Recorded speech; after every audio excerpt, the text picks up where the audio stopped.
Vamos a ir cerrando esta etapa para continuar las preguntas con Bettina Mateo, que también es compañera integrante de la Comisión de Inclusión, parte constructora del equipo, o sea, parte del equipo que construyó esta formación en el Patria, y es trabajadora social, es directora nacional de las áreas de formación y capacitación del Ministerio de Desarrollo Social de la Nación y de Segronar, miembro del Tribunal de Disciplina del Colegio de Trabajadores Sociales de la Provincia de Buenos Aires, agrego, por la celeste y blanca construcción. Así que bueno, Bettina, todo tuyo, el aplauso para Bettina, para iniciar. Vamos a ver si podemos, sin micrófono, por el ruido. ¿Se escucha? Ya está, ya. Por ser de la casa me pasan todas.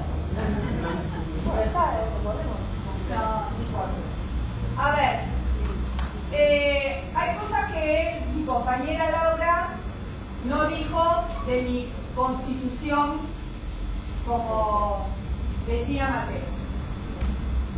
Bettina Mateo fue alumna de Raquel. Bettina Mateo fue la graduada 001 de la Universidad Nacional de la Luz. Bettina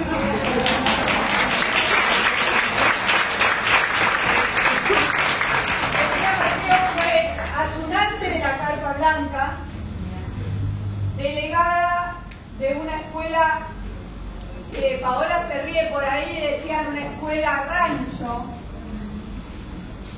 de una escuela de villa de Lanús. Y no porque no me diera el puntaje, compañeros y compañeras, sino por elección. Siempre elegí trabajar en esos contextos. Y ahora, digo orgullosa, por ese videíto que estuvo circulando, yo fui cómplice. Y fui cómplice partícipe. ¿Sí? Fui cómplice partícipe. Y agradezco haber sido y haber tenido el privilegio y el honor de haber sido parte de la ejecución de las políticas públicas del mejor gobierno que tuvo este país.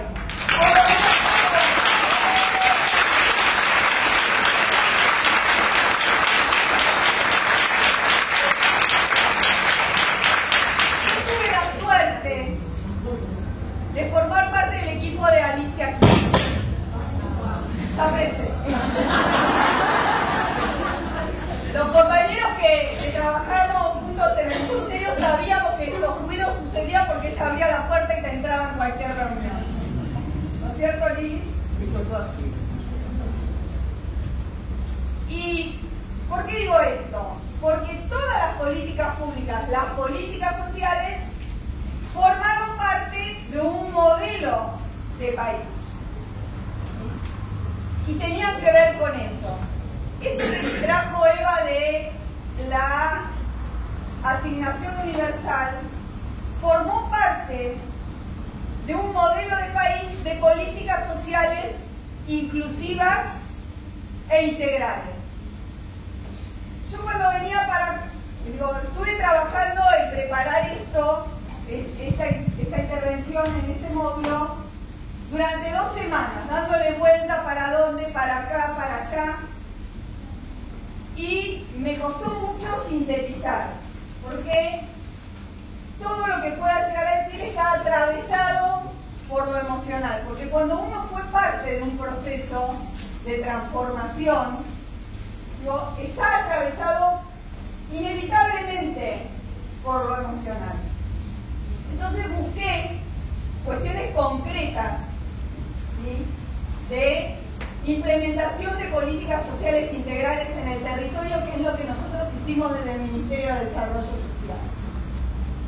Y le contaba a las compañeras que me encontré buscando en mi biblioteca con un material que tiene que ver con el primer encuentro nacional de políticas sociales territoriales que hizo Alicia Kirchner en Chapalmalal en el año 2005. ¿Sí? Entre las cosas que ella decía en los discursos de Alicia, donde interpelaba a los dueños y gestores de los programas sociales del ministerio, que eran 72, ¿no, Lili? 72 programas, FOPAR, PNUD, todas las siglas, y todos tenían un representante al que le respondían al organismo internacional.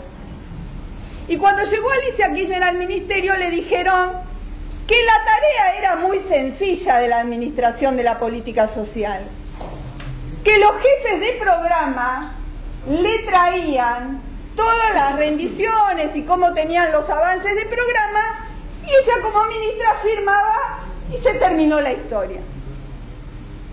Entonces, una de las tareas que nos encargó al equipo del ministerio fue cómo hacíamos para integrar todos estos programas, porque cada uno miraba focalizadamente un pedacito de la problemática.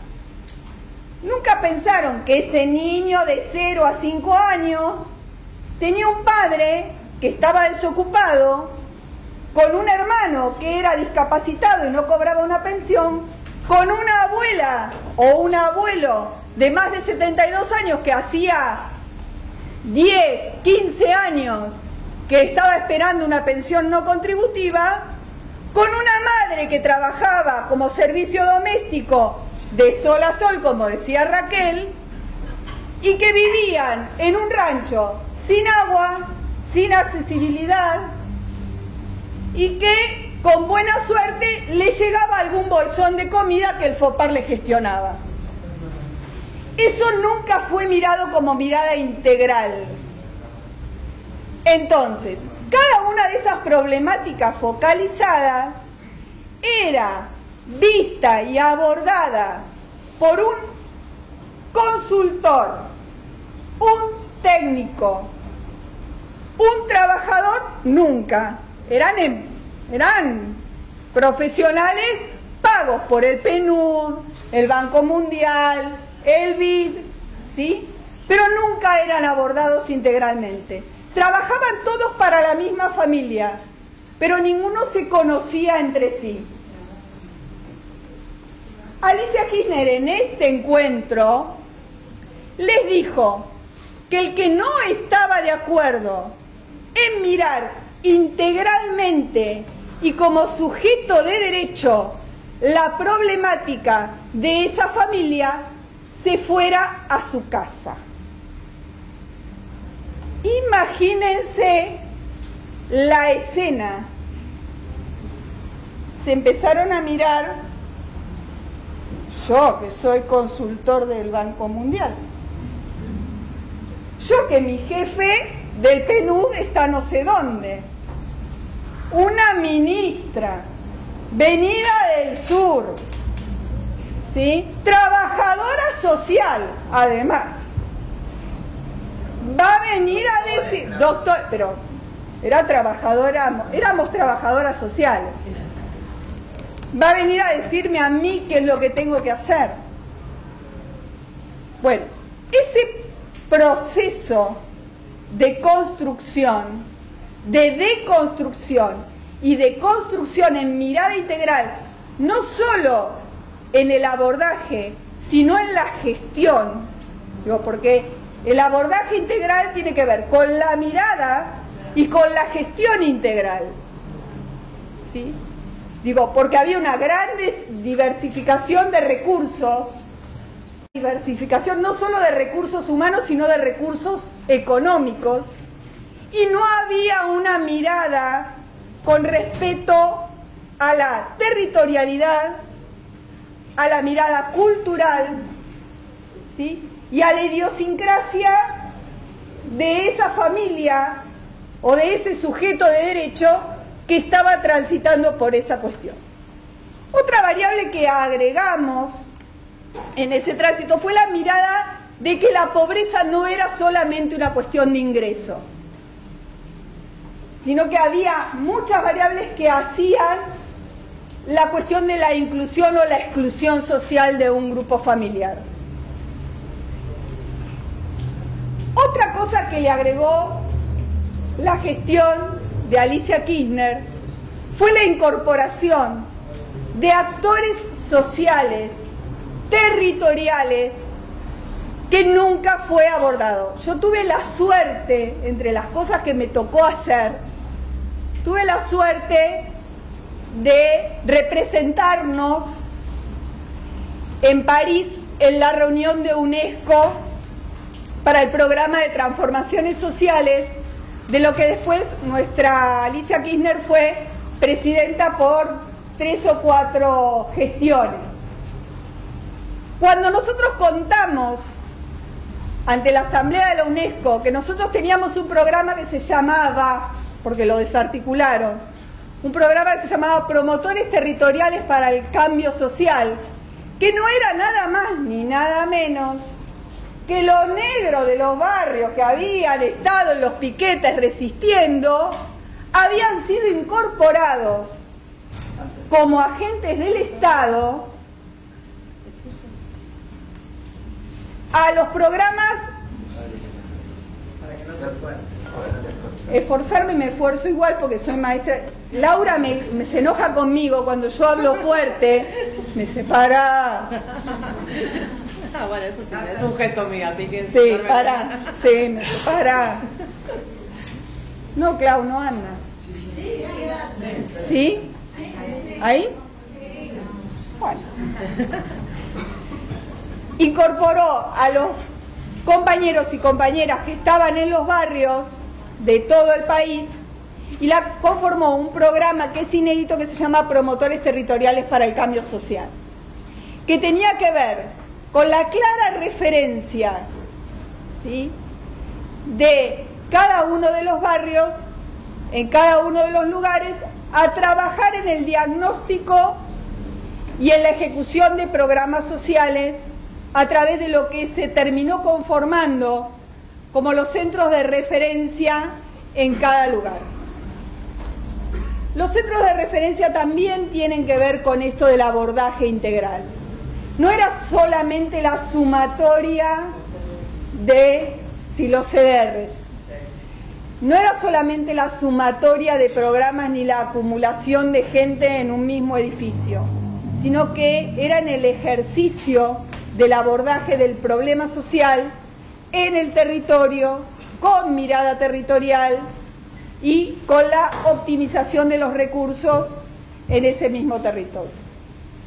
Como eso solamente no alcanzó, se le dio en esta mirada por generar un espacio que se llaman Centros Integradores Comunitarios, que yo busqué en la memoria anual del 2015 y creo que más o menos cerramos en los 800. ¿Sí? Sí, compañera. Yo en su momento trabajo en la CENAF hace muchísimos años. Cuando Alicia crea los centros integradores comunitarios, te lo cuento como anécdota, pero también habla de cuál es el posicionamiento adentro de las instituciones que trabajamos con niñez e implementamos políticas públicas, ¿no? En la Secretaría Nacional de Niñez y lamentablemente no hay un porcentaje alto de compañeros trabajadores que trabajan ahí que no tienen una mirada como la nuestra. Y recuerdo que cuando Alicia los creó, la que era mi coordinadora, yo estoy ahora en Zagala, en Villa Zagala. Y recuerdo que cuando uno de los niños mimados. Claro. Cuando los creó, la que era mi coordinadora, me había mandado a Zagala en términos de castigo. ¿No? O sea, te vas del área de central, te vas allá a la periferia en términos de castigo. Para mí fue una fiesta y a laburar allá a Zagala, ¿no? Pero, perdón por la interrupción, pero lo que te quería comentar es que ahora, vos fíjate cómo le quitan, digamos, lo que tenía de simbólico, lo que nosotros proponíamos como proyecto, hoy se llaman Centros de Promoción de Derechos. Yo sigo trabajando ahí y actualmente están totalmente vacíos de contenido. Digamos, el trabajo territorial quedó absolutamente pulverizado. Hace un mes, esta cuestión que vos planteas en la integralidad, cuando hablas de modelo, y, digamos, ¿quién más mejor que vos sabrá eso de que el centro, el CIC de Sagala, el Centro Integrado Comunitario de Sagala, estaba compuesto básicamente por programas que tenían que ver con el área de justicia, con el área de salud, con el área de desarrollo social. Como vos planteás, verdaderamente integrador de políticas, ¿sí? Una mirada integral de cómo pensar el territorio. Bueno, hace un mes atrás, lo que tenía que ver con el área de salud, que era atención a niños, pediatría, ginecología y clínica médica, lo cerraron. Un recurso que perdió la comunidad, en clave lo que es la política pública, ¿no? Y ahora está corriendo peligro lo que era el programa de acceso a la justicia. Muy triste porque los compañeros venimos resistiendo ahí, pero está clara la política de vaciamiento que día tras día vamos generando. Perdón por la interrupción. No es una interrupción, compañera, es en torno a esto que estábamos hablando y lo que, como vos bien decís, toda política pública tiene un reflejo y tiene que ver con un proyecto político. Digo, no es casual que lo desarticulen, ¿sí? Digo, cuando hablas del SIC de Sagala, digo, no hay un SIC igual a otro, ¿no? De todos los que están desarrollados en el país, no hay un SIC o no había un SIC igual a otro. ¿Por qué?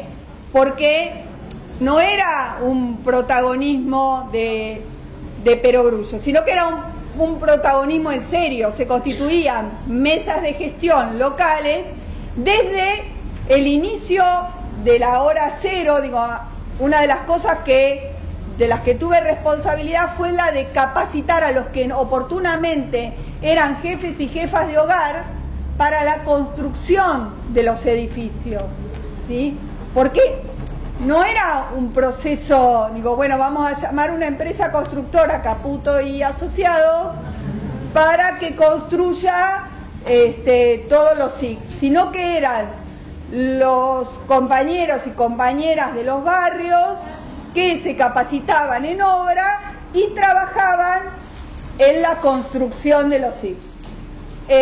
Y se trabajó con la UOCRA para que los capacite y se decidía qué tipo de SIC se iba a poner, si el grande, si el chico, si tenía plaza, si no tenía plaza, si tenía consultorios.